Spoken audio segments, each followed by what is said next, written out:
नमस्कार विद्यार्थी मित्रांनो, स्वागत आहे तुमचे सुनीता सावले या यूट्यूब चॅनलवर। तर आज आपण TCS तसेच IBPS पॅटर्ननुसार प्रिव्हियस प्रश्न पाहणार आहोत। हे प्रश्न तुम्हाला येणाऱ्या परीक्षांमध्ये उपयोगी पडतील। तर चला, आजचा पहिला प्रश्न आहे, फकीरा ही कादंबरी कोणी लिहिली? तर फकीरा ही कादंबरी अण्णाभाऊ साठे यांनी लिहिलेली आहे। तसेच मित्रांनो, महात्मा फुले यांनी गुलामगिरी, वि. स. खांडेकर यांनी ययाती ही कादंबरी लिहिलेली आहे। वि. वा. शिरवाडकर यांची विशाखा ही कादंबरी आहे। वि. वा. शिरवाडकर यांनाच कुसुमाग्रज या नावाने ओळखले जाते आणि पहिला ज्ञानपीठ पुरस्कार मिळवणारे वि. स. खांडेकर हे आहेत।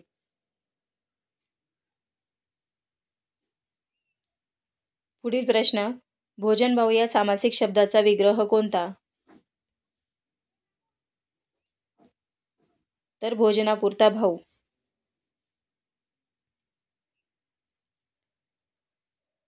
पुढील प्रश्न, त्याने हरणास धरले हे कोणत्या प्रयोगाचे उदाहरण आहे? तर हे भावे प्रयोगाचे उदाहरण आहे। पुढील प्रश्न, आत्मवंचना या शब्दाचा विरुद्धार्थी शब्द खालील पर्यायातून ओळखा।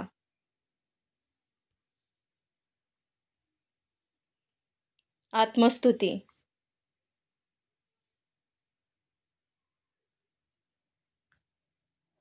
पुढील प्रश्न, तो येत असेल या वाक्याचा काळ कोणता? तर हा अपूर्ण भविष्यकाळ आहे। पुढील प्रश्न, नर्तिका या शब्दाचे लिंग बदला। नर्तिका या शब्दाचे लिंग नर्तक हे आहे। पुढील प्रश्न, खाली दिलेल्या शब्दापैकी चपलाचा समानार्थी नसलेला शब्द कोणता?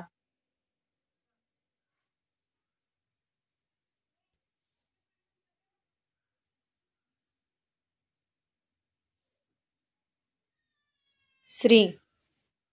चपलाचा समानार्थी नसलेला शब्द हा श्री आहे। पुढील प्रश्न, सप्तग्रही या सामासिक शब्दाचा समास ओळखा। तर द्विगु समास आहे हा।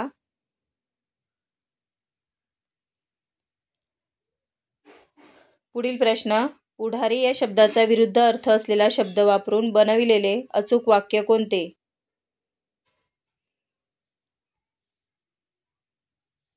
तर पुढारी या शब्दाचा विरुद्ध अर्थ असलेला शब्द वापरून बनवलेले अचूक वाक्य हे, त्यांचे अनुयायी खूप मोठ्या संख्येत आहेत।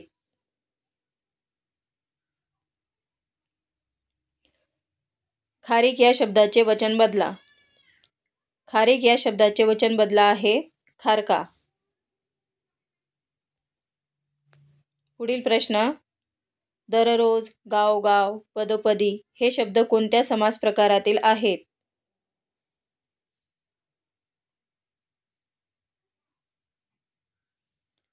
तर हे अव्ययीभाव समास प्रकारातील उदाहरणे आहेत।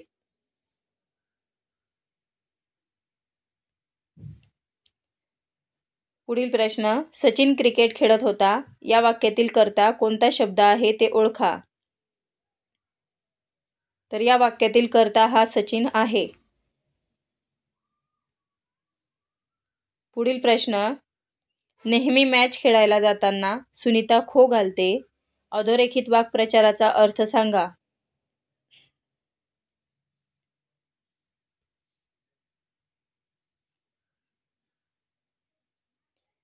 खो घालते हे अधोरेखित वाक्प्रचार आहे, त्याचा आपल्याला अर्थ सांगायचा आहे।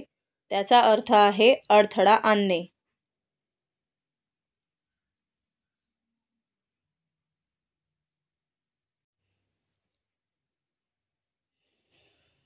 पुढील प्रश्न, ऊर्ध्वगामी या शब्दाचा विरुद्धार्थी शब्द पुढीलपैकी कोणता?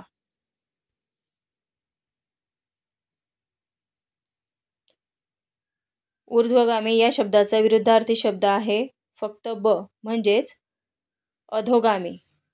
ऊर्ध्वगामीच्या विरुद्धार्थी शब्द आहे अधोगामी। पुढील प्रश्न, भारत जगातील महासत्ता बनेल या वाक्याचा काळ ओळखा।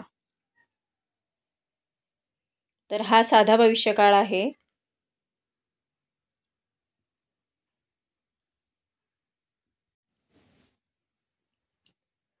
चौपट, दसपट, दुहेरी, द्विगुणित ही कोणत्या विशेषणाची उदाहरणे आहेत?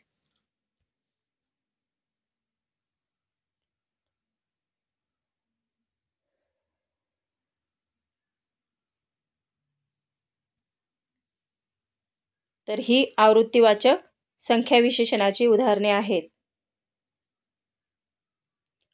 पुढील प्रश्न, श्वास या शब्दाचा विरुद्धार्थी शब्द ओळखा. श्वास या शब्दाचा विरुद्धार्थी शब्द आहे उच्छ्वास. पुढील प्रश्न, अजातशत्रू या शब्दाचा समानार्थी शब्द कोणता?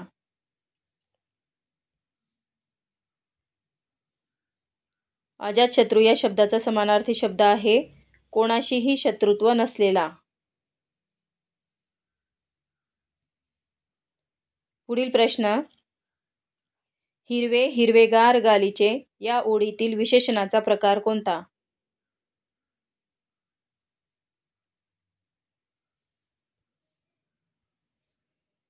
तर हे गुणवाचक विशेषण या प्रकाराचे उदाहरण आहे.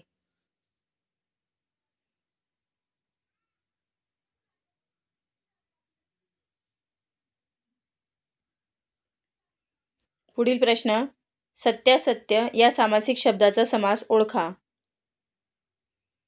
तर सत्यासत्य हा वैकल्पिक द्वंद्व समासाचे समास आहे. पुढील प्रश्न, भार्या या शब्दाचा समानार्थी शब्द ओळखा. तर भार्या या शब्दाचा समानार्थी शब्द आहे पत्नी.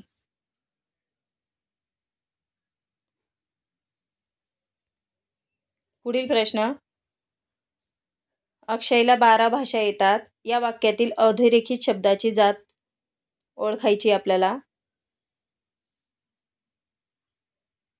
तर यामध्ये 12 या शब्दाला अधोरेखित केलेले आहे. तर 12 या शब्दाची अधोरेखित जात आहे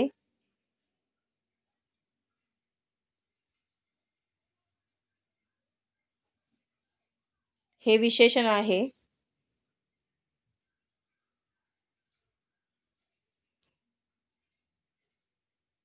पुढील प्रश्न, गोपाळ पेरू खात आहे या वाक्यातील कर्म कोणता शब्द आहे ते ओळखा.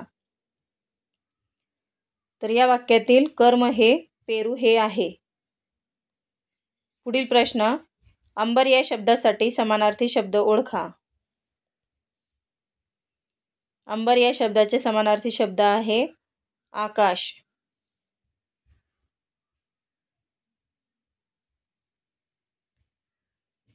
पुढील प्रश्न, खालीलपैकी कोणत्या वाक्यात प्रयोजक क्रियापद वापरले आहे?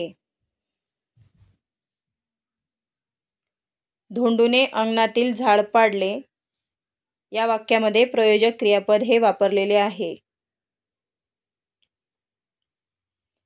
पुढील प्रश्न, हे चित्र अत्यंत सुंदर आहे या वाक्याचा प्रकार ओळखा.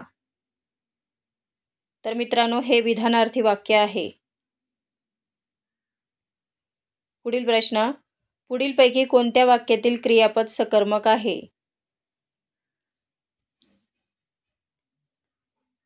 तर सकर्मक वाक्य हे गवळी धार काढतो हे वाक्य हे सकर्मक वाक्य आहे.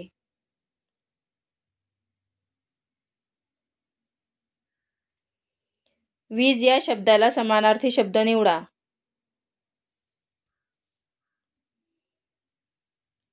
चपला. वीज या शब्दाला समानार्थी शब्द आहे चपला. किंवा तुम्हाला असं सुद्धा विचारलं जाऊ शकते मित्रांनो, चपला या शब्दाचा समानार्थी शब्द ओळखा. तर त्याचा समानार्थी शब्द आहे वीज. पुढीलपैकी पूर्ण वर्तमान काळाचे वाक्य कोणते? मधुने लाडू खाल्ला आहे हे पूर्ण वर्तमान काळाचे वाक्य आहे.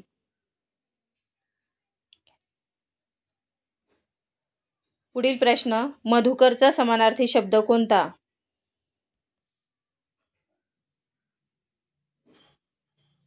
मधुकरचा समानार्थी शब्द आहे भ्रमर.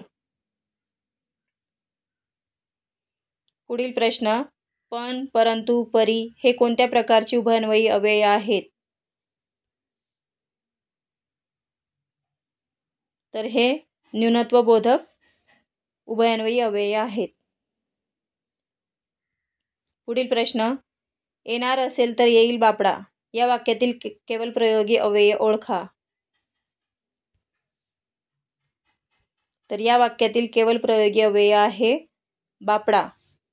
बापडा हे केवल प्रयोगी अव्यय आहे. मित्रांनो, व्हिडिओ आवडल्यास लाईक, शेअर अँड सबस्क्राईब करा. धन्यवाद.